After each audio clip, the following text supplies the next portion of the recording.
Ce 20 décembre 1985, à 15 h, cette image va faire le tour du monde. Georges Courtois, un braqueur multirécidiviste, sort du tribunal de Nantes menotté au président de la cour d'assises. La veille, à 10 h, il comparaissait avec des complices pour le braquage d'une banque. Quand un autre complice, Abdelkarim Kalki, pénètre dans la salle où se trouve une trentaine de personnes. C'est une prise d'otage, patiemment préparée. Pendant que le dispositif policier se met en place à l'extérieur, Courtois exige une équipe de télévision. Il va mettre en scène son message à la justice, qu'il fréquente depuis son adolescence. Quel effet ça vous fait d'être venu pour juger quelqu'un et finalement de vous retrouver en position d'être jugé à votre tour? Les exigences seront donc formulées clairement, sans équivoque.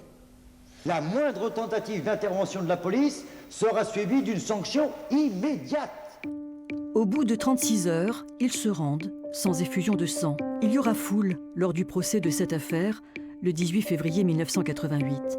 Devant d'anciens otages, encore sous le charme de l'homme qui a nargué la justice, Courtois prendra 20 ans de prison.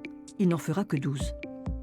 Je suis très content d'avoir fait ça, hein, parce que je crois que je l'aurais pas fait, je serais mort.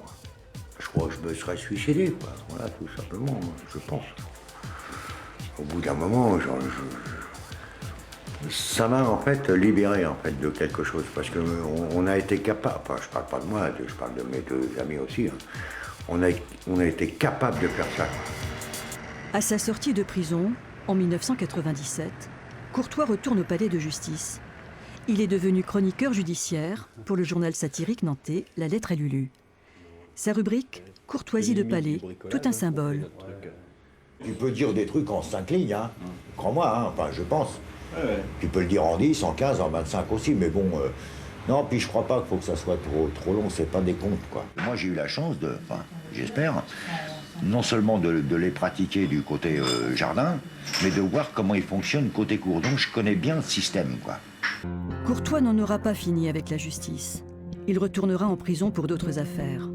En 2015, à Sagy, pour les 30 ans de la prise d'otage, il écrira ses mémoires, celles d'un voleur qui rêvait d'être ingénieur. On te met en maison de correction, on te fait un apprentissage de gangster, point de voleur, de bandit, de ce qu'on voudra. T'es censé sortir casser à peine délinquant, hein. C'est aussi simple que ça, hein. Moi, tous les mecs que j'ai rencontrés là-bas, je les ai tous retrouvés en prison, j'en ai jamais vu un dehors, hein. Un voleur animé d'une certaine morale. Quand le palais de justice historique deviendra un palace, il en sera offusqué. C'est des histoires de vie, hein, qui se sont passées là-dedans, de vie parfois écourtées et tout ça. Donc il faut quand même être décent, quoi, je veux dire, voilà. Ouais, moi j'estime que c'est pas un lieu pour faire la java, hein, ni pour venir claquer son fric. Malfaiteur professionnel, Georges Courtois restera l'homme qui a défié la justice.